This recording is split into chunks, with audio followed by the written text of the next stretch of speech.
Hey guys, good afternoon. कैसे हैं आप सब लोग? बहुत बहुत स्वागत आप सभी लोगों का एकाग्रता सीए के हमारे यूट्यूब चैनल पर। आप लोग जैसे जानते हो यार कि हम लोगों का जो ऑडिट सूत्र रिवीजन सीरीज चल रहा है उसमें हम लोग अब रिस्क असेसमेंट वाला आखिरी चैप्टर कर रहे हैं और इसके साथ ही हम लोगों ने शुरू कर दी है अपनी आरटीपी की प्रैक्टिस। तो आप लोगों को कल मैं करवा चुका हूं आरटीपी हमारी जो लेटेस्ट वाली है, यानी सितंबर वाली जो आरटीपी हमारी है वो कल के सेशन में आप लोगों को मैं करवा चुका हूं, सितंबर 25 वाली। और आज हम लोग करने वाले हैं हमारी जो मई 25 की आरडीपी थी बच्चों, उसके क्वेश्चंस करेंगे। कई बार क्या हो रहा है कि प्रीवियस ईयर की जो आरडीपी होती है ना, उसके क्वेश्चंस एग्जाम में कई बार क्वारी हो जाते हैं। तो आज हम लोग वही करने वाले हैं बच्चे लोगों, यानी प्रीवियस ईयर का जो आईडीपी है पिछला वाला, वो आज हम लोग मिलकर के करने वाले हैं सॉल्व। ठीक है, तो फटाफट से सब लोग साथ में जुड़ जाएंगे भी एकदम बढ़िया तरीके से, और बहुत बढ़िया तरीके से आप इसको देखेंगे। और जहां आपको चीजें समझ में आ जाती है बच्चे लोगों, वहां लाइक वाला बटन आप लोग जरूर दबाने वाले हो। बराबर से बिल्कुल लाइक वाला बटन दबाओगे और इसको शेयर भी कर दोगे। ठीक है, चलिए जी, चैनल सब्सक्राइब तो करना ही है। तो अब आज का काम शुरू करते हैं बच्चे लोगों। और आप लोग जानते हैं जैसे आरटीपी के जो क्वेश्चंस हैं उनमें एग्जैक्ट वही सिनेरियो हमारा हो गया। फर्स्ट क्वेश्चन हमको यहां पे दिख रहा है हमारा केस सिनेरियो का, तो चलो यहीं से शुरू करते हैं। तो इन्होंने बोला Aditya and company LLP the auditor of Menuka furniture limited company engage in the manufacturing of wide range of office furniture that suit various workspaces ranging from home offices to corporate environment. ठीक है, audit team is helped by Aditya being the engagement partner who is further assisted for two article assistant जो हैं रोहित और मुदित। ठीक है, before starting the audit work of company, CA Aditya brief the engagement team about the client business के बारे में बता दिया, various audit procedure के बारे में, the team can perform and standard on auditing that the team needs to be complied with while conducting the audit of this company. While such discussions were going on, Mudit showed no inclination towards understanding the business and business environment of the company.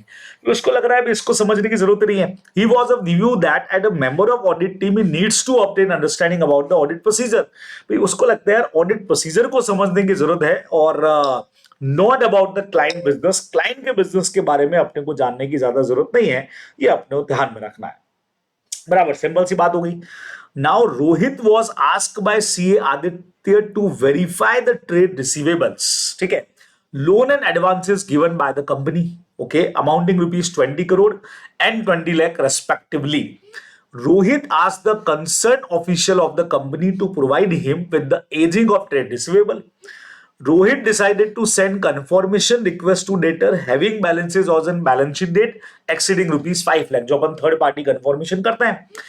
He further decided to request the third party in the request letter to reply positively whether the balance in their books tells with the balances mentioned at the request letter. कि sir positively उसने बोला है कि भाई अगर आप लोग जानते हो दो तरह के रिक्वेस्ट अपन करते हैं, पॉजिटिव नेगेटिव। पॉजिटिव मतलब सर चाहे मैच करे या नहीं करे आपको देना ही देना है, बराबर। और यहां पे सीधा सीधा सा हमारा है कि दूसरे पॉइंट के अंदर हमारे पास क्या आ गया कि भाई नेगेटिव वाले में अपन क्या करते हैं कि नहीं मैच करे तभी आपको देना है। Also, while verifying the balance of loan and advances given by the company, Rohit selected the sample for checking without following any structured approach. उसने follow नहीं किया यहाँ पे। आप जो हम लोग बोलते हैं यार नॉन स्टेटिस्टिकल सैम्पलिंग उसने यूज किया, एफएसआर टाइप का। He made sure all the individual balances constituting a total of loan and advances given by the company had a chance of selection, जैसा अपन सैम्पलिंग में करते भी हैं। ठीक है, लास्ट पैरा क्या कहता है भाई, while checking the balances of asset, देखो अलग अलग एरिया पे अलग अलग क्वेश्चंस हो गए। मुदित asked the concerned employee of company to provide him various document related to all fixed asset। भैया सारे fixed asset के डॉक्यूमेंट मुझे दो appearing on the balance sheet date। He asked title deed with respect to building owned by the company and the purchase bill for asset purchased by the company।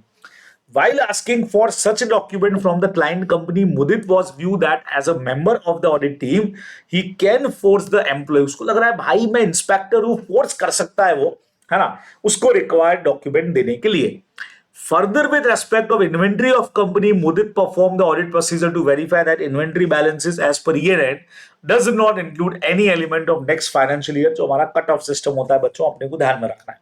अब भाई इतने सारे facts के base पे पहला question मुदित का जो view था बच्चे लोगों, उसके बारे में हमको पूछा है। सर मुदित का व्यू कौन सा था?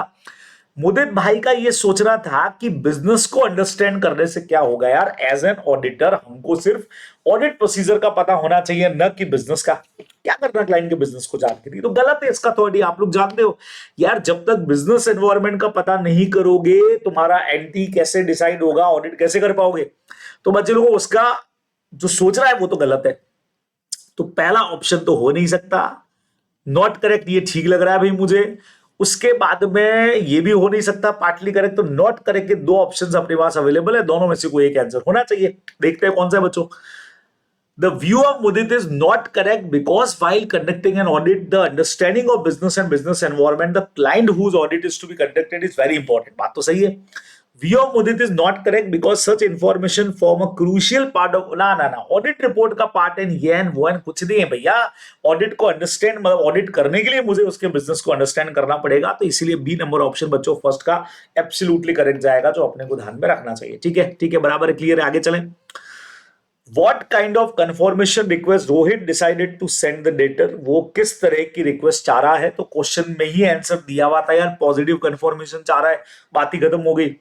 अच्छा, सैंपल सिलेक्शन कोई स्ट्रिक्टेड टेक्निक ही यूज नहीं हो रही है बच्चों, पहले ही आपको मैंने कह दिया था, ये तो हैफाजार्ड सैंपलिंग है, क्योंकि कोई स्ट्रिक्टेड टेक्निक उसने यूज ही नहीं की, नॉन स्टैटिस्टिकल है। अच्छा, इन्वेंट्री वाले के अंदर वो क्या चेक करने जा रहा है, ये भी मैंने अभी आपको बता दिया कि वो चाह रहा है यार कोई अगले साल का तो इसमें इंक्लूड नहीं हो गया, इस साल का इसी साल इंक्लूड रहा है, it is called cut off assertion, ये भी टेंशन नहीं है। ठीक है, with respect to fix asset, जब वो टाइटल पेपर चेक कर रहा है बच्चे लोगों, तो बेसिकली वो क्या देखना चाह रहे हैं, राइट एंड ऑब्लिगेशन देखा जाता है टाइटल में, तो राइट्स देखे जाते हैं बेसिकली, तो पूरा आ गया राइट एंड ऑब्लिगेशन। तो देखो बहुत सिंपल से हमारे क्वेश्चंस हो गए, बहुत इजी तरीके से अपन लोग कर सकते थे। तो ये एक कंसेप्ट हमारा यहां आकर के खत्म हो गया बच्चे लोगों, एमसीक्यू जो हमारे केस बेस्ड थे। अब सर जनरल एमसीक्यूज आ जाओ। CA Rocky is recently qualified chartered accountant. He is appointed as an auditor of Sky Limited for the current financial year 23-24. CA Rocky is one of the view that he shall record all the matter related to audit. Okay. Audit procedure to be performed, audit evidence is obtained, and conclusion reach. Does he maintain a file and recorded each and every finding during the audit? उसने सब कुछ लिखा। अब उसमें his audit file के अंदर बच्चों audit programme है, नोट्स है, रिफ्लेक्टिंग प्रिलिमिनरी थिंकिंग उसने जो सोचा था, letter of confirmation, mail concerning significant matter, सब कुछ है। अब इनमें से बताओ कि कौन सी ऐसी चीज है जो उसको इंक्लूड करने की रिक्वायरमेंट नहीं थी। अब बच्चे लोगों को देखते ही मेरे ख्याल से आपको भी आंसर समझ में आ जाएगा। देखो ऑडिट प्रोग्राम अपने को चाहिए होता है, ईमेल्स अपनी रिक्वायरमेंट होती है मैटर्स को लेकर के, लेटर ऑफ कंफर्मेशन है, उसका प्रिलिमिनरी थिंकिंग क्या था उसके ऊपर नोट्स बनाने की जरूरत नहीं है। अरे डायरी नहीं लिख रहे तो तुम तुम्हारी थिंकिंग, माना तुम्हारी थिंकिंग इससे रिलेटेड थी, लेकिन थिंकिंग मेकिंग की जरूरत नहीं है बच्चों। तो डी ऑप्शन हमारा 6 का बिल्कुल सही चला जाएगा, जो आप लोगों को ध्यान में रखना चाहिए। ठीक है, नेक्स्ट पे आते हैं। अगला पॉइंट क्या कह रहा है भाई, यहां से देखते हैं, अपने को ध्यान में रखना है क्या चीज बोली है, इसको अपन लोग समझते हैं बच्चे लोगों, फटाफट से देखिएगा। हाँ।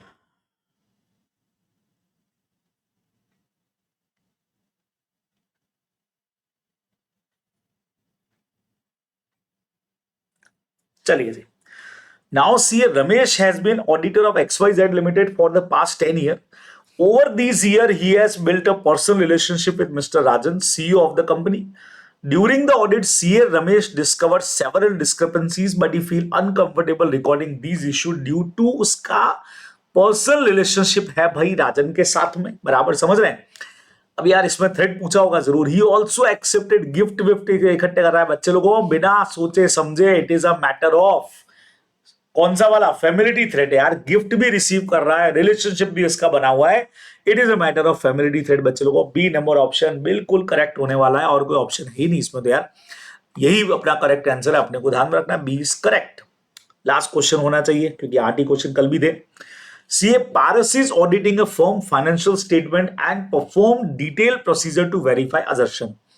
Firm engaged export of goods Europe में, sale invoice raised in euro was converted into Indian rupees, applicable norms, classification of expenses check कर रहा है, genuine है कि नहीं है, past basis से compare कर रहा है, और कैलकुलेशन कर रहा है conversion of foreign currency into Indian. बच्चों लोगों ये तो हर बार आ चुका है, अपने बहुत बार ये किया है, रिकैलकुलेट करना। जो हमारे अदर ऑडिट प्रोसीजर दे रखे हैं उसमें रिकैलकुलेशन वाले पॉइंट में यही एग्जांपल है, तो हमारा बी नंबर ऑप्शन बिल्कुल करेक्ट चला जाएगा। ये आप लोगों को ध्यान में रखना चाहिए। तो यहां आकर के हमारा बेस जो एमसीक्यू वाला पोर्शन था बच्चे लोगों वो तो हो जाएगा कंप्लीट। ठीक है, चलिए जी अब डिस्क्रिप्टिव क्वेश्चंस के अंदर आते हैं। सबसे पहला क्वेश्चन आया बच्चों nature, objective and scope of audit, chapter number first का। देखो ये कह रहा है XYZ limited is a manufacturing company based in India. बढ़िया बात है भाई। Operate multiple plants across the country and deals in complex machinery which require specialised maintenance and valuation expertise. Okay ठीक है। XYZ Limited appointed CA Dhruv as auditor. During the audit, he observed that management consistently applied the same method for valuation of inventory over the past few years. कुछ time से काम ले रहा है, but this year, without disclosure, they switched to a different valuation method, which resulted in higher reported profits.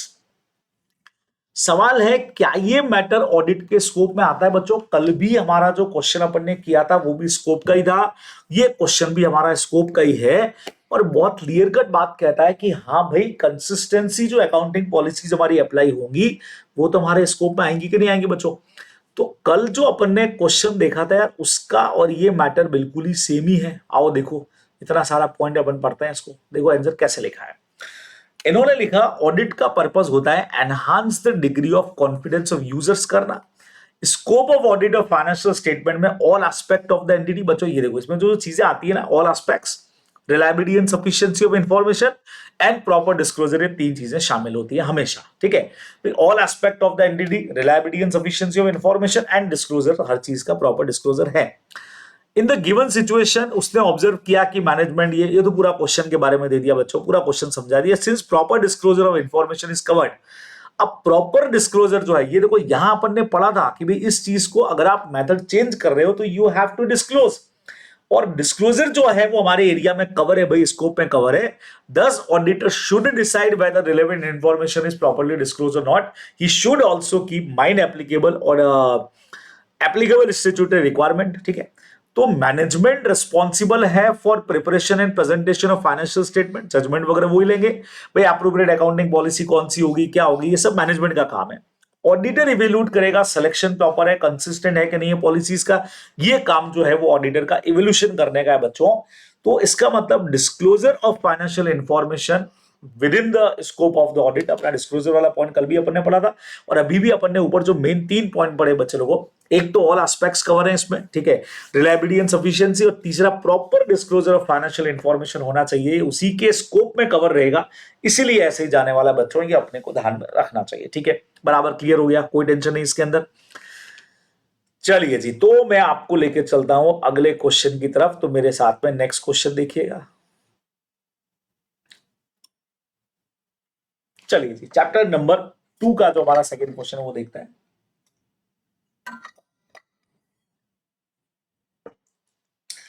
इन्होंने बोला ATL private limited leading manufacturing company ने appoint किया सीए अतुल को एज एन ऑडिटर फॉर 23-24।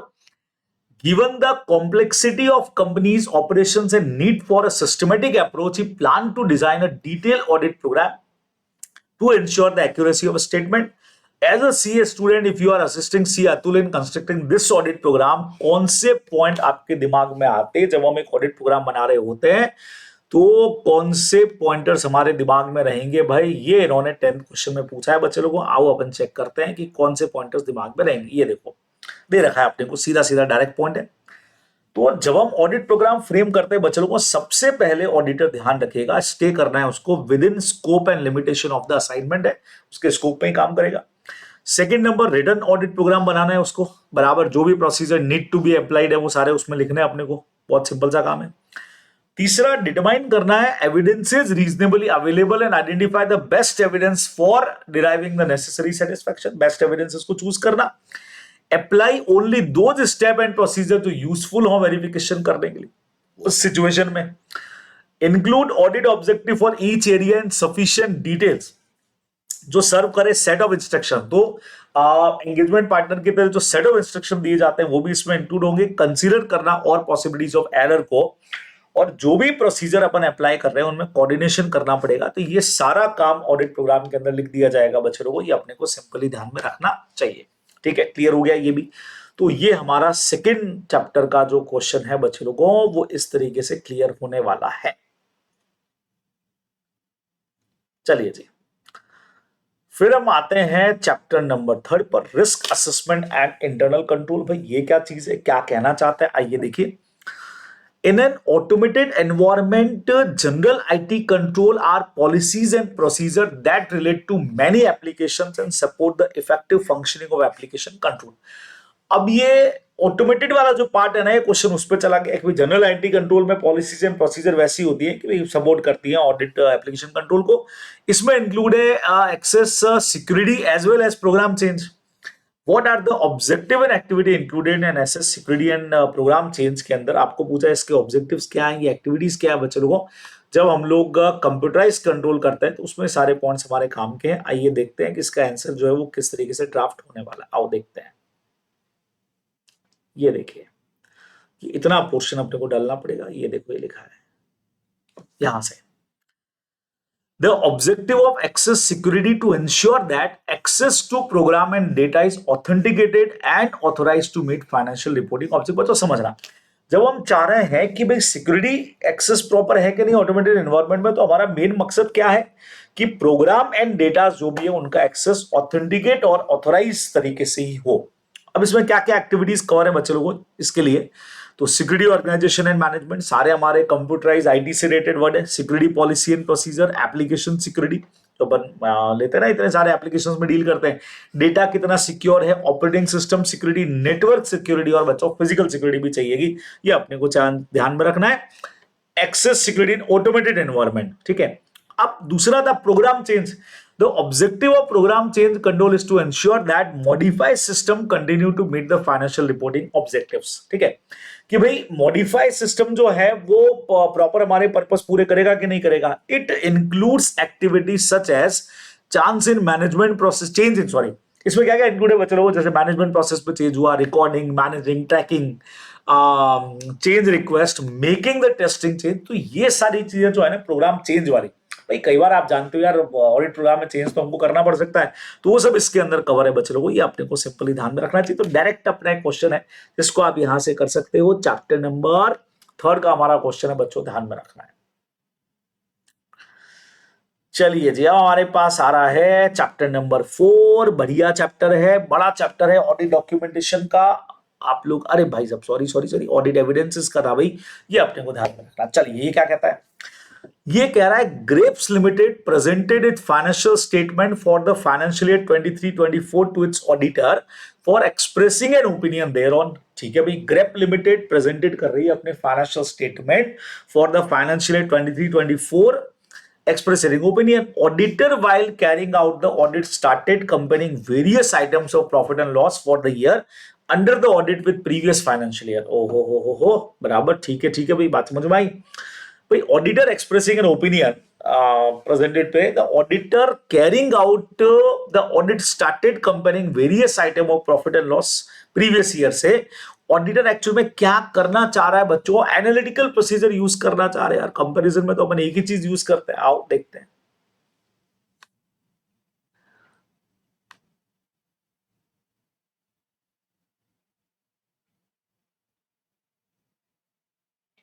ये देखिएगा,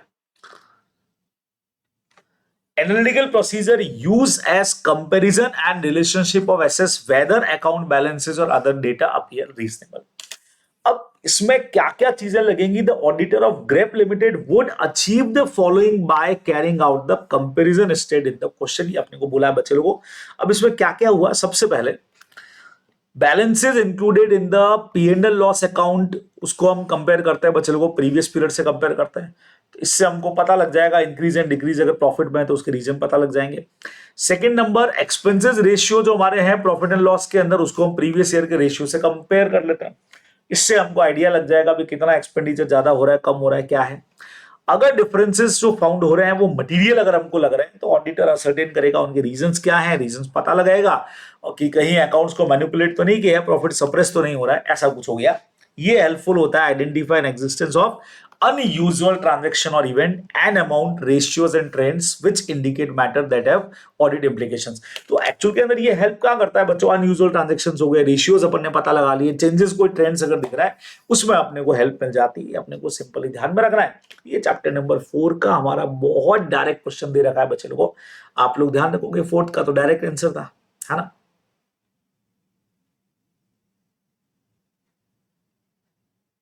चलिए नेक्स्ट पे आता है audit of items of financial statement. ये क्या कहना चाहता है भाई, आओ देखते हैं। ये कह रहा है CA Tripti is in midst of conducting audit of company engage in manufacturing of range of bicycle and in an industrial township located in a north Indian state. As part of activity, the company procure bicycle components from various small and medium sized enterprises से ले रहे हैं, ठीक है। Beside company import few bicycle components from China on credit terms, auditor notices that company has used trade payable बहुत हो गए reflected in the financial statement. Trade payables बहुत है जिनको हमको पे करना है। He wants to sure that all trade payable reflected in the financial statement उनका have been valued appropriately. Suggest करो कुछ ऑडिट प्रोसीजर इससे रिलेटेड क्या करने चाहिए बच्चे लोगों। आइए चैप्टर 5th में हम लोगों ने ये पॉइंट पढ़ा हुआ है।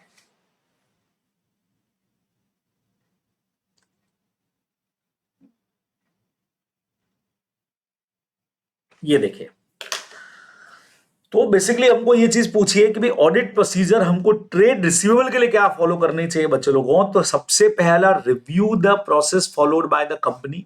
कंपनी कैसे आइडेंटिफाई करती है ओल्ड क्रेडिटर बैलेंसेस को, ठीक है। और this will include a consistency comparison method भी अपन यूज करेंगे, लास्ट ईयर से अपन ने मैच करके देख लिया। फिर एजिंग शेड्यूल लेना चाहिए अपने को, list of vendor with home company के साथ में किसका क्या डिस्प्यूट चल रहा है, कस्टमर की क्या क्लेम लिटिगेशन हमारे चल रहे हैं, ये सब बच्चों अपने को पता करने चाहिए, है ना। सिंपल सी बात हो गई। नाउ चेक करना write back in the trade payable balances assess as no longer payable has been appropriated by appropriate and authorised member of senior management. क्या हमने उसको राइट बैक कर दिया है क्या? किसी से पैसा नहीं मिला और सीनियर मैनेजमेंट ने बोल दिया यार अभी अमाउंट को राइट ऑफ करो, तो क्या ऐसा कुछ हुआ है क्या? Check whether the restatement of foreign currency अगर है बच्चे लोगों ट्रेड पेबल्स की, तो यस 11 फॉलो के नहीं हुआ है, वो इसी से रिलेटेड है। एंड अंडरस्टैंड करना मैनेजमेंट के प्रोसेस को to identify the principal amount and the interest due thereon remaining unpaid to any micro small और मीडियम साइज एंटरप्राइज। बच्चों समझना भाई मैनेजमेंट का प्रोसेस क्या है, to identify the principal amount and interest due thereon remaining unpaid micro small या medium size enterprises suppliers के at the end of the accounting year अपन चेक करना चाह रहे हैं। Test check the management process of to assess if auditor could rely on the management process. भाई बहुत सीधा सा है कि अगर ऑडिटर मैनेजमेंट के प्रोसेस पर रिलाई कर रहा है तो आपको मैनेजमेंट का प्रोसेस वहां पे फिर चेक करना पड़ेगा कि भी इनका किस तरह का है ना, कि भाई किस तरीके से वो कैलकुलेट करते हैं management process of identify the principal amount कितना है क्रेडिटर्स का, ट्रेड पेबल्स का, उस पर इंटरेस्ट कितना है, रिमेनिंग अनपेड कितना है, ये सारी चीजें। तो अनपेड टू द तीनों तरह की एंटरप्राइज हो सकती है, माइक्रो स्मॉल मीडियम, ये अपने को ध्यान में रखना है। तो कॉमन सा अपना क्वेश्चन हो गया। तो ये ट्रेड पेबल से रिलेटेड क्या पॉइंट्स काम आएंगे बच्चे लोगों, उससे रिलेटेड क्वेश्चन जो है वो हमसे यहाँ पे क्वारी हुआ, जो हम लोगों ने अभी डिस्कस कर लिया, ये अपने को ध्यान में रखना चाहिए, ठीक है बराबर। चलिए नेक्स्ट पॉइंट की तरफ बढ़े बच्चे लोगों, फर्स्ट क्लास वाले।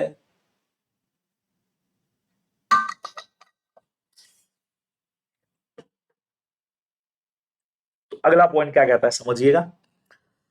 अरे किथे गया भाई अगला क्वेश्चन, चैप्टर नंबर 6 का देखते हैं।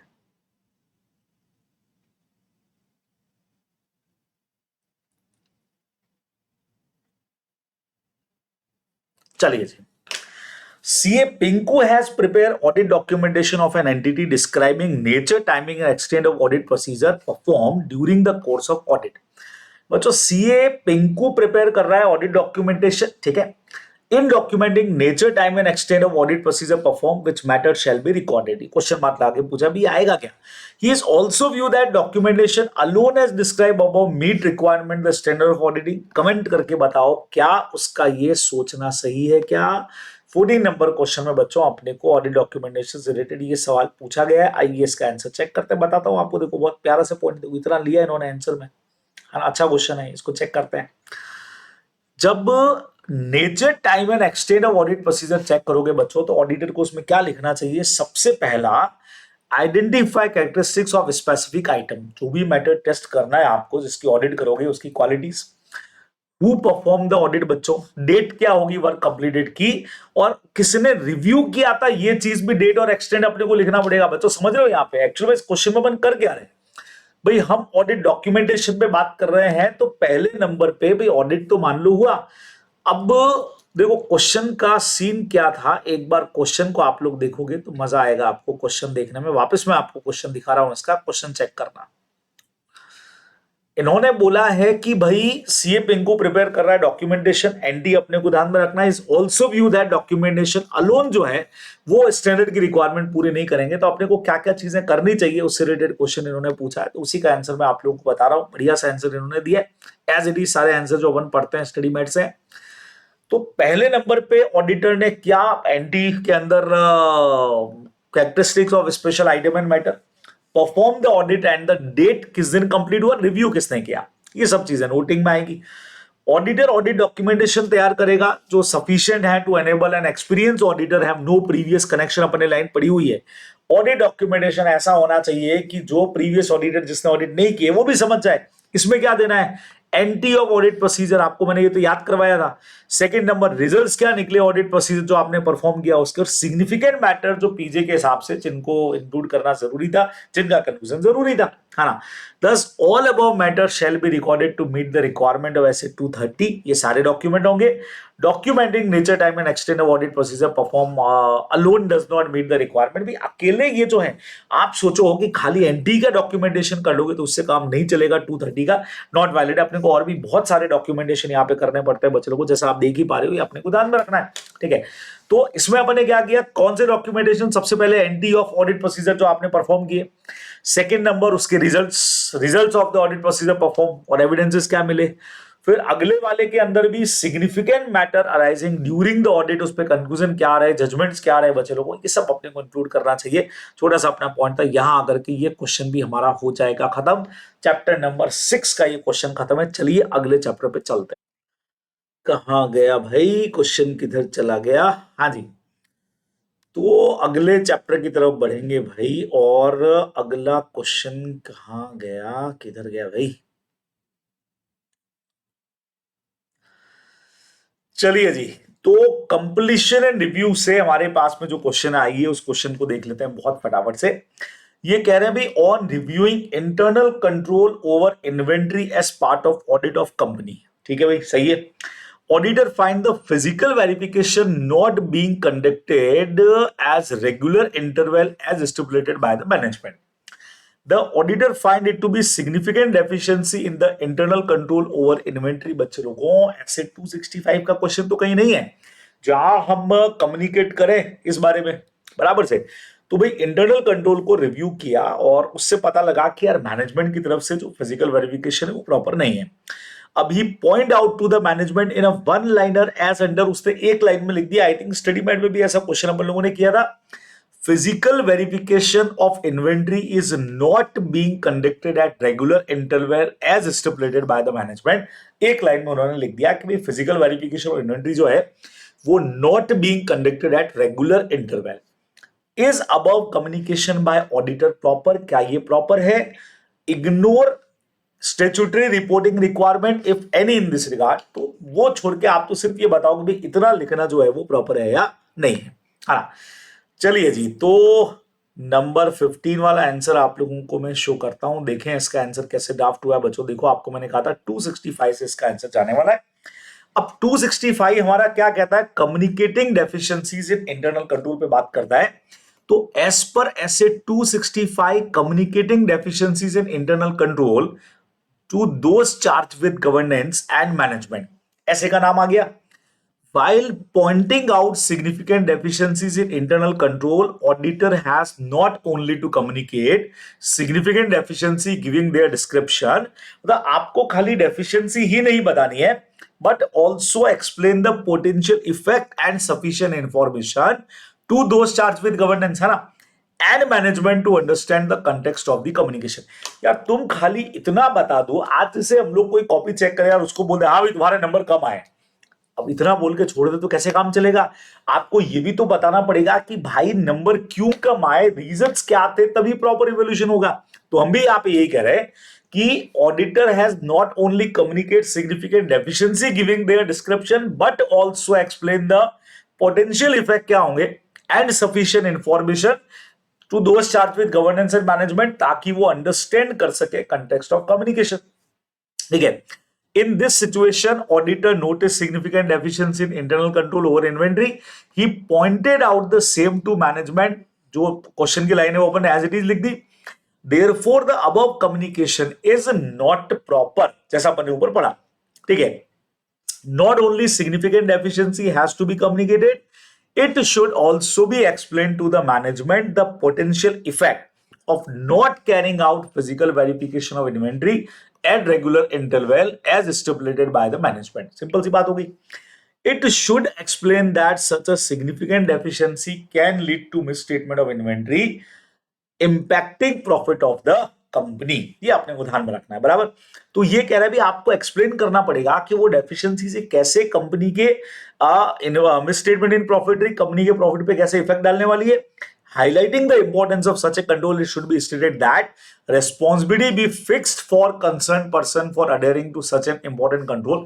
तो यहाँ responsibility fix करना पड़ेगा भी कौन पर्सन उस चीज के लिए रेस्पॉन्सिबल था। इंटरनल कंट्रोल सिस्टम है ना, ये अपने को यहाँ पे ध्यान में रखना है। तो ये कंप्लीशन रिव्यू का क्वेश्चन बच्चों अपना इस तरह का बनने वाला है जो आप लोग ध्यान में रखने वाले हैं। ठीक है, बराबर क्लियर है। तो ये चैप्टर नंबर 7 हमारा यहाँ पे कंप्लीट हुआ बच्चे लोगों। चलिए अगले क्वेश्चन की तरफ बढ़ते हैं भाई। अगला क्वेश्चन हमारा आ रहा है नंबर चैप्टर 8 यानी ऑडिट रिपोर्ट का क्वेश्चन है बच्चे लोगों। देखते हैं क्या बोला यार। 701 की ऑडिट मैटर का क्वेश्चन सामने अपने। As per 701, the objective of auditor are to determine key audit matter and having formed an opinion on the financial statement या communication या communicate those matter by describing them in the auditor's report. Which factors taken into account by auditor while determining key audit matters? How key audit matter are communicated in audit report? ये चीजें बच्चों अपने से पूछिए। अब आपको मैंने पहले भी कहा था कि यार की ऑडिट मैटर और एम्फेसिस मैटर पैराग्राफ का डिफरेंस क्या है बच्चे लोगों, ये अपन ने पहले भी बात किया था। की ऑडिट मैटर में जो चीजें ऑडिटर ने टीसीडब्ल्यूजी या मैनेजमेंट को कम्युनिकेट किया है उनमें से कुछ चीजें उसको लग रही है कि यूजर के लिए बहुत इंपॉर्टेंट है, वो की ऑडिट मैटर में 701 में इंक्लूड की जाएगी बच्चों ऑडिट रिपोर्ट में। ये अपने को ध्यान में रखना था। तो आइए इसका आंसर भी चेक करते हैं भाई।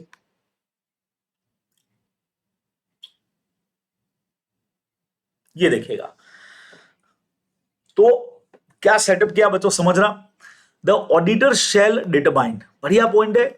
The auditor shall determine from the matter communicated with those charge with governance. आपको मैंने कहा था कि जो मैटर उसने कम्युनिकेट किया दोज चार्ज विद गवर्नेंस को, those matter that required significant auditor attention in performing the audit. और जो वो चाह रहा है कि यार ये मैटर ऐसे हैं जो ज्यादा अटेंशन वाले हैं उनको चूज करेगा। In making this determination, the auditor shall take into account the following। लेकिन अब वो आइटम्स निकालते वक्त में क्या चीजें ध्यान में रखनी है बच्चों को। सबसे पहला उसको एरिया वो लेना है जो higher risk of material misstatement वाला हो, या जो 315 के हिसाब से उसको लग रहा है जहां पे सिग्निफिकेंट या इंपॉर्टेंट रिस्क आइडेंटिफाई हुई है, वो एरिया यहां पे इंक्लूड करेगा। उस एरिया के बारे में लिखना है। Second number, significant auditor judgment rating to areas in the financial statement that involve significant management judgement, जहां उसको लग रहा है कि यार ऐसा कोई एरिया जहां मैनेजमेंट ने कोई एस्टिमेट या कोई जजमेंट लिया है, इंक्लूडिंग कोई accounting estimate that have been identified as having high estimation uncertainty. भाई उन्होंने कोई ऐसा एस्टिमेट लिया है जिसको लेकर के लग रहा है यार हाई अनसर्टेनिटी है, तो ऐसा मैटर उसने टीसीडब्ल्यूजी को भी कम्युनिकेट किया अगर वो चाहता है यूजर को भी ध्यान में रहे, इसलिए यहां पे भी आया। The effect of the audit of significant event or transaction that occurred during the period बच्चे लोगों, यानी effect of the audit of significant event और ट्रांजैक्शन जो ड्यूरिंग द ऑडिट हुआ बच्चों, उसका क्या इफेक्ट है वो भी अपने को लेना पड़ेगा, है ना। ये सारी चीजें इंक्लूड की जाएंगी, मतलब ये सारे वो फैक्टर्स हैं जो ध्यान में रखे जाएंगे। The auditor shall determine which of the matter determined as stated above are the most significant in the audit of financial statement of the current period and therefore are the key audit matter। वो हमारे key audit matter होने वाले हैं। ठीक है, बराबर। ये तो हमने वो समझा दिया। डाउन अब आया कि यार ये लिखे कहां जाएंगे। The auditor shall describe each key audit matter using an appropriate subheading। ठीक है, इन अ सेपरेट सेक्शन आएगा ऑडिटर रिपोर्ट के अंदर जिसका नाम ही बच्चों की ऑडिट मैटर होगा। And the introductory language in this section of the auditor report shell state. इसकी इंट्रोडक्टरी लैंग्वेज क्या होगी? अब लैंग्वेज क्या होगी? Key audit matter are those matter that in the auditor professional judgment were most significant in the audit of financial statement of the financial year 24-25 and these matter were addressed in the context of audit of the financial statement as a whole। पे इनको already हमने address कर दिया है। and informing the auditor's opinion thereon and auditor does not provide a separate opinion on these matter कि यार इन matter पर हम अलग से कोई ओपिनियन नहीं दे रहे हैं। As a whole financial statement पे ओपिनियन हमने इंक्लूड कर दिया है, बट चूंकि हमारी नजर में दीज आर सिग्निफिकेंट मैटर तो हम इनको अलग से लिख रहे हैं ताकि यूजर को ये ध्यान में रहे, बच्चे लोगों ये अपने को सिंपली ध्यान में रखना है। तो ऐसे आंसर लिखा जाएगा 701 में ऑडिट रिपोर्ट के हिसाब से, ये आप लोगों को ध्यान में रखना चाहिए। क्लियर बच्चों? एकदम आसान आसान क्वेश्चन, एकदम बढ़िया वाले क्वेश्चन से यार प्रैक्टिस करके जाओगे तो मजा आने वाला है आप लोगों को।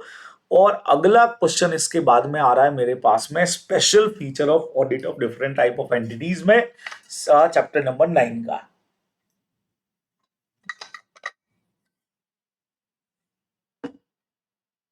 बढ़िया कंसेप्ट है भी चैप्टर नंबर 9 का भी। A government department has been allocated a budget for infrastructure development। ठीक है, बराबर। गवर्नमेंट डिपार्टमेंट ने बजट एलोकेट किया है। During the audit the auditor observe the following. भाई साहब मुझे लग रहा है कि ये कहीं गवर्नमेंट ऑडिट का क्वेश्चन तो नहीं है। ये कह रहे हैं some payment are proceed without proper approval, तो कहीं ये सैंक्शन वाला ऑडिट तो नहीं है। Large scale project were misimplemented but no assessment has been made regarding the expected benefit were achieved or not। कि भाई एक्चुअल में अचीव हुए कि नहीं हुए, परफॉर्मेंस वाला तो नहीं है। Fund were utilise from an accountant for which no budgetary provisions वाला जो अपना एक पॉइंट है, rules and regulation and provision वाला audit. Certain expenditure were made without following the prescribe financial regulatories, law follow नहीं किया आपने। And there were instances of unnecessary spending that did not align the financial propriety audit हो गया। तो मतलब government audit के जो 5 टाइप अपन ने पढ़े बच्चों, उसी से रिलेटेड ये पूरा पॉइंट है। पहले वाले में क्या पंगा हुआ? ऑथोरिटी का परमिशन नहीं है। दूसरे वाले में क्या दिक्कत है बच्चे लोगों? उन्होंने प्रोजेक्ट को इंप्लीमेंट कर दिया बिना ये सोचे कि भी एक्सपेक्टेड इसका रिजल्ट मिलेगा कि नहीं मिलेगा। तीसरा नंबर, कोई बजटरी प्रोविजन नहीं है उसके लिए। Funds were utilise from an account जिसका कोई बजट में प्रोविजन ही नहीं है। सर्टेन एक्सपेंडिचर जो है वो विदाउट प्रेस्क्राइब फाइनेंशियल रेगुलेशन के कर दिए गए। और लास्ट वाले में तो अननेसेसरी पैसा खर्च कर दिया गया बच्चों। तो ये जो क्वेश्चन है हमारा गवर्नमेंट ऑडिट का डायरेक्ट क्वेश्चन है ये। तो आओ देखो एक एक के बारे में इन्होंने लिखा होगा पक्के से। तो सबसे पहले वाले में बच्चे लोगों यहां इन्होंने मिला ऑडिट ऑफ सैंक्शन। मैंने आपको कहा था ना पहले वाले में सैंक्शन की दिक्कत है, तो audit of sanction is required थी, बराबर। अब लिखा कैसे जाता है? Where payment are propose without proper approval from the authority an audit of sanction is required. ये इंश्योर करती है कि देयर इज अ सैंक्शन होना चाहिए था जनरली, स्पेशल कंपिटेंट ऑथोरिटी उसके ऊपर अपना पक्के से सैंक्शन प्रोवाइड करे, ये ध्यान में रखना था। सेकेंड कहता है in case where large scale project has been implemented without any assessment whether the expected benefit are achieve or not, यहां पे performance audit is necessary. This type of audit ensure कि भी जो भी वेरियस प्रोग्राम स्कीम या project चल रहे हैं जहां पे लार्ज फाइनेंशियल एक्सपेंडिचर हो रहा है वो इकोनॉमिकली चले और उसका रिजल्ट वही आए जो एक्सपेक्टेड है, तो this is called performance audit. अपन ने ये भी बात की। तीसरा, प्रोविजन ऑफ फंड्स, जो मैंने आपको कहा था कि भाई बजटरी प्रोविजन इन्होंने बनाई नहीं है, तो this is audit against provision of fund is conducted. ये इंश्योर करे कि जो आपने पैसा खर्च कर रहे हैं उसके लिए प्रोविजन आपने बना रखा है और कंपिटेंट ऑथोरिटी ने उसको ऑथोराइज भी कर रखा है बच्चों, तभी बात जमेगी अपनी, है ना। नेक्स्ट क्या कहता है? If expenditure are made without adhering to the prescribed financial regulations, ठीक है, and audit against rules and order is applicable. क्या बात है भाई? If expenditure are made without adhering to the prescribe financial regulations and audit against rules and order, जो मैंने आपको कहा था फाइनेंशियल रेगुलेशंस पूरे नहीं है, मतलब आपने रूल्स एंड ऑर्डर पूरे नहीं किए हैं। Auditor ensure that expenditure incurred confirm the relevant provision of the statutory enactment and accordance with the rules and regulation होने चाहिए। और लास्ट वाला तो मैंने आपको बोला था प्रॉपर्टी ऑडिट का डायरेक्ट पार्ट है, क्वेश्चन में ही दे दिया। Instance of unnecessary spending that do not align with financial propriety. भाई अननेसेसरी पैसा खर्च कर दिया और हमने कहा था इसको कहते ही अपन ये है कि यार कोई ना कोई पैसा जो खर्च कर रहे हो वो लॉजिकल होना चाहिए, नहीं तो उसका कोई मतलब ही नहीं रहेगा। It ensure that expenditure is incurred with due regard to the broad and general principles of financial propriety। बच्चों ये अपने को ध्यान में रखना चाहिए ना। तो ये हमारा जो गवर्नमेंट ऑडिट का पूरा कंसेप्ट है बच्चों, वो यहाँ पे हमारा कवर हो जाएगा। ये आप लोग को ध्यान में रखना चाहिए। सिंपल सा बढ़िया सा हमारा पॉइंट है। ठीक है, क्लियर हुआ बच्चे लोगों? एकदम बढ़िया तरीके से हम लोग सारे आरटीपी के क्वेश्चंस के ऊपर बात कर रहे हैं भाई। अब आखिरी दो क्वेश्चन, दो चैप्टर्स के हमारे पास में आगे बच्चों, बैंक ऑडिट और हमारा लास्ट चैप्टर। आ जाइए, बैंक ऑडिट के इन्होंने दो क्वेश्चंस कवर किए हैं। आइए दोनों क्वेश्चंस पे बात करेंगे, क्वेश्चन नंबर 18 और 19। अब 18 में इन्होंने बोला while conducting the audit of large branch of KNB bank for the year 22-23, CA Hema observe that profit and loss account of branch reflect interest income of 80 crore and other income जो है वो 5 करोड़ की है। ओके ओके ओके, उनको पता लगा कि यार इंटरेस्ट इनकम 80 करोड़ की और अदर इनकम 5 करोड़ की है। She also noticed that few borrower account at branch have slipped into NPA category in past period as well as in current year भी जा रहे हैं। Which audit procedure should be performed by her to verify reversal of income in the branch? भाई साहब, reversal of income का question हमसे पूछ लिया गया बच्चे लोगों को। जहां इनकम नहीं आ रही है तो अगर हमने क्रेडिट कर दिया है तो उसको रिवर्स करेंगे इस बार, है ना। अपने रूल्स पढ़े हैं इसके। तो रिवर्सल के हमारे रूल्स क्या बच्चे देखो, ये देखो रिवर्सल के हमारे रूल्स, आइए पढ़ते हैं।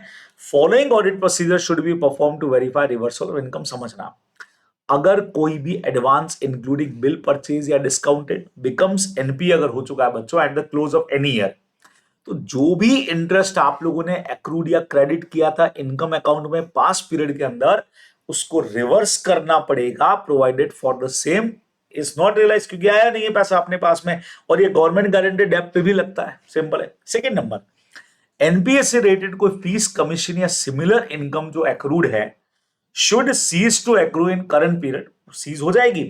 And should reverse or provided with respect of past period, अगर अनकलेक्टेड रह गया पुराने पीरियड का था, हमने तो फीस या कमीशन में एंट्री डाल ली लेकिन वो तो आए नहीं है, तो उसका रिवर्सल ऑफ इनकम करना पड़ेगा बच्चे लोगों, वापस रिवर्स करके अपने को लिखना पड़ेगा, है ना। Further, in case of bank which have wrongly recognized income in the past, should reverse the interest if it is recognized as income during the current year or make a provision for an equivalent amount as it was recognized as income in the previous year। बच्चों सुनना, अगर bank ने wrongfully recognize कर दिया income को past years के अंदर, तो बट ऑब्वियस है शुड रिवर्स द इंटरेस्ट करना पड़ेगा और उसको रिकॉग्नाइज करना पड़ेगा करंट ईयर के इनकम के साथ में, ये अपने को ध्यान में रखना है। सिंपल बात हो गई। Furthermore, the auditor should inquire if there are any large debit हुआ है क्या in the interest income account that have not been explained, जिसके बारे में कोई explanation नहीं है।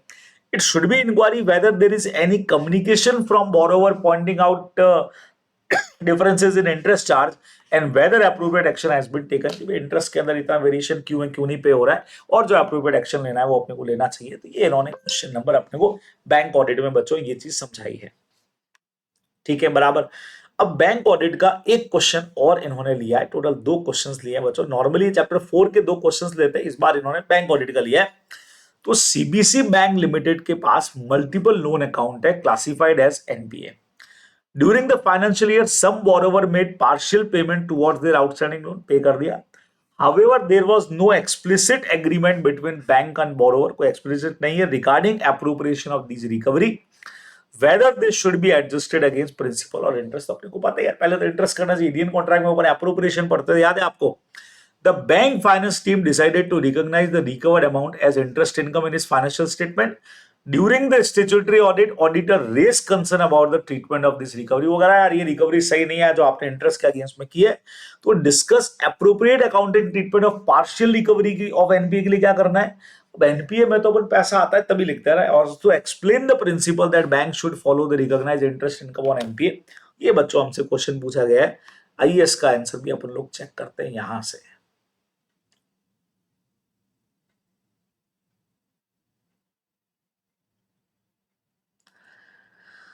हाँ जी, ये देखिए पार्शियल रिकवरी ऑफ एनपीए का क्या करना है बच्चे लोगों, वो अपने को यहाँ पे दे रखा है। आइए बात करेंगे इसके ऊपर, नो डाउट, श्योरली।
चलिए जी, हाँ जी, शुरू करें बच्चे लोगों।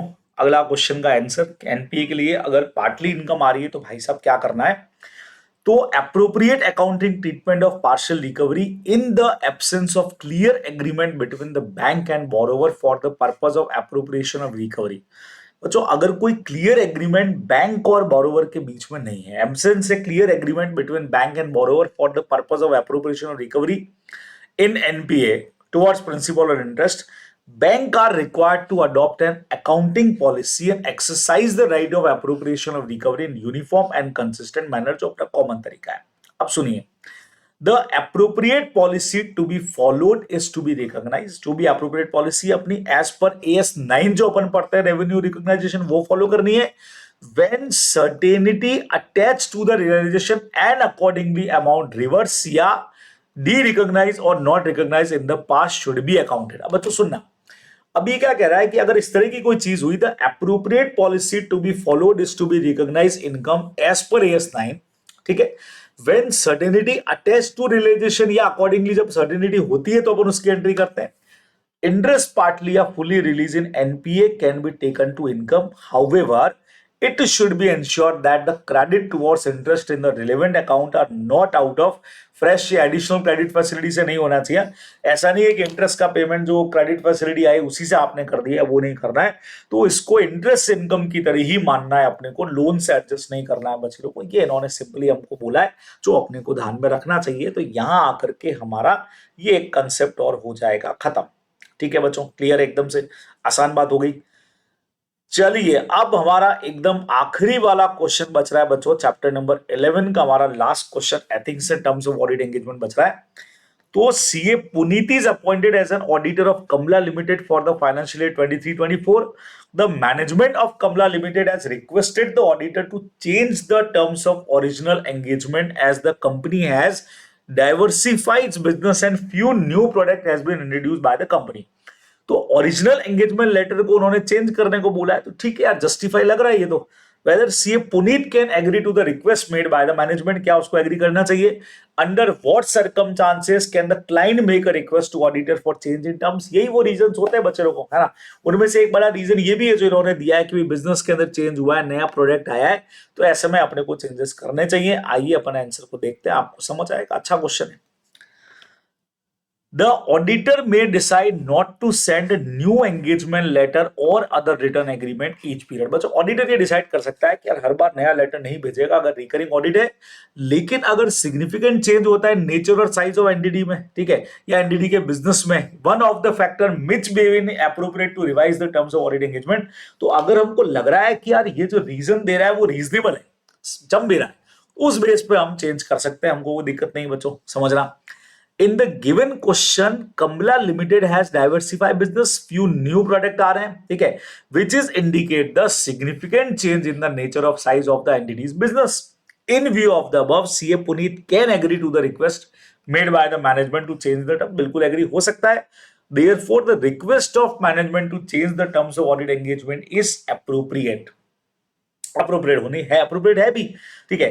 अब request from the client for the auditor to change engagement में रिजल्ट फ्रॉम, ऐसा क्यों होता है बच्चे लोगों? कई बार चेंज इन द सर्कमस्टांसेस जो हमारी सर्विस को इफेक्ट डालेगी, या किसी तरह का कोई अंडरस्टैंडिंग रह गया।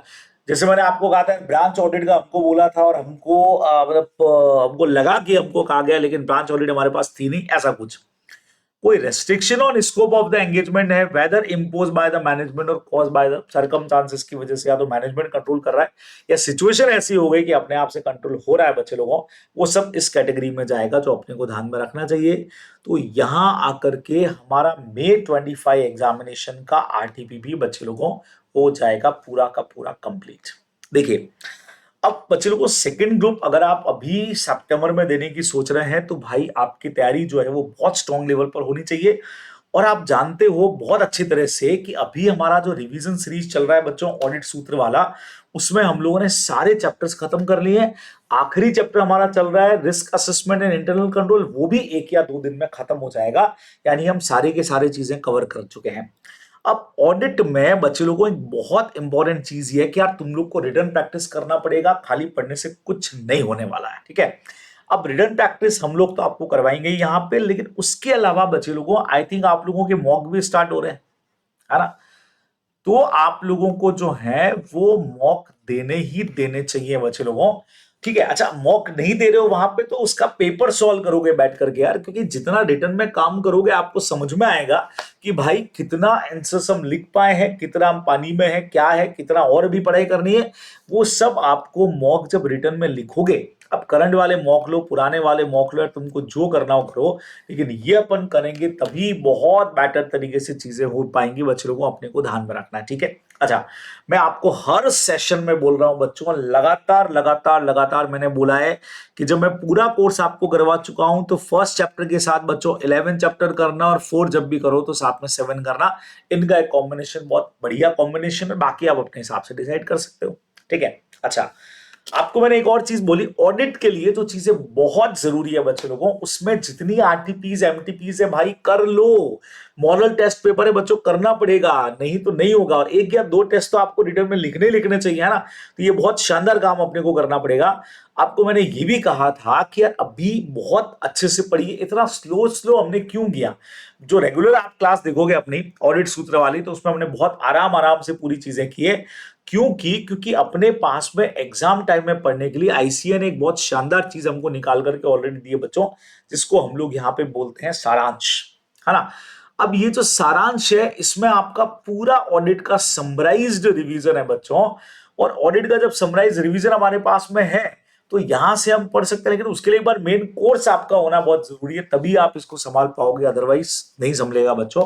देखिए, पिछली बार का मे का ऑडिट का पेपर ऐसा बताते हैं कि यार लॉ के कंपैरिजन में भी बहुत इजी था, लॉ से भी ज्यादा इजी पेपर जो था वो मे वाला ऑडिट का था। बच्चों के मार्क्स भी बहुत अच्छे, 60, 65, 72, 76, 79, 82 बराबर।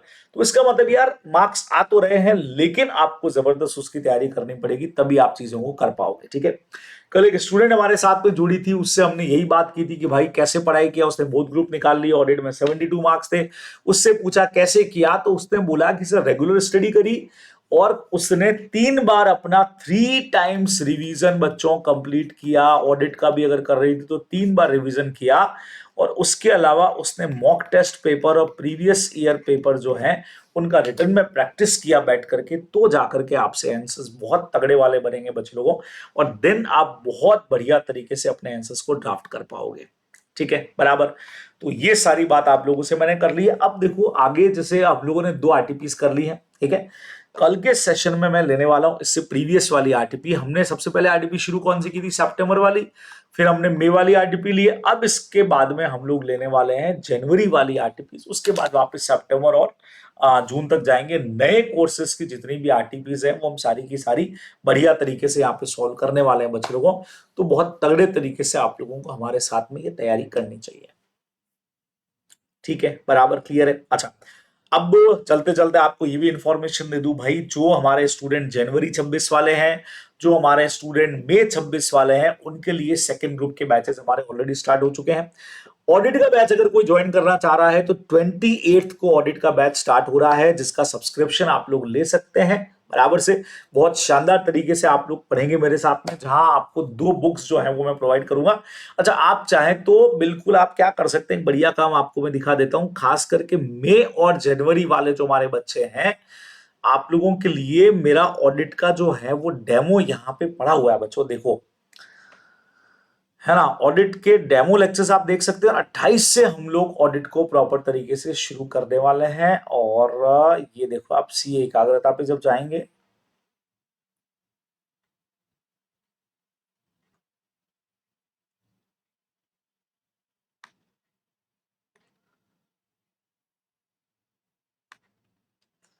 इसमें आप प्लेलिस्ट में जाइए।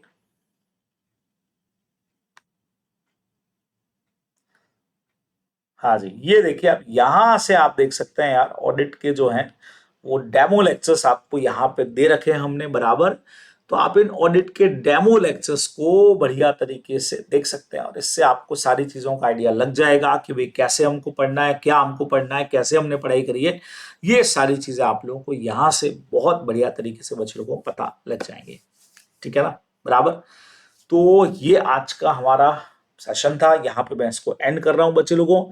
और कल आप लोगों से फिर मुलाकात होगी अगली आरटीपी के साथ में, ठीक है। ओके बच्चे लोगों, बाय।